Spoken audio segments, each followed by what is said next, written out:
Soalan yang ketiga, sama juga dia bagi kita gambar.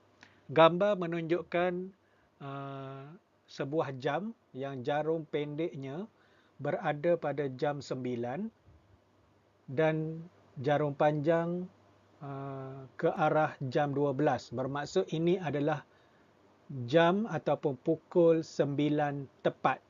Okey, pukul 9 tepat.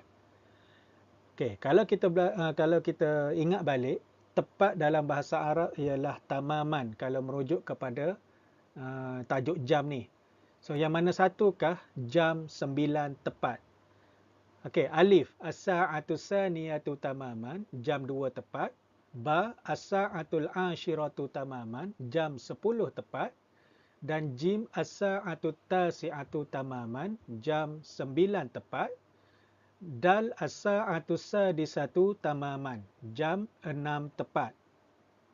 So, gambar menunjukkan pukul 9, jawapannya ialah as-sa'atu tasi'atu tamaman, jam 9 tepat.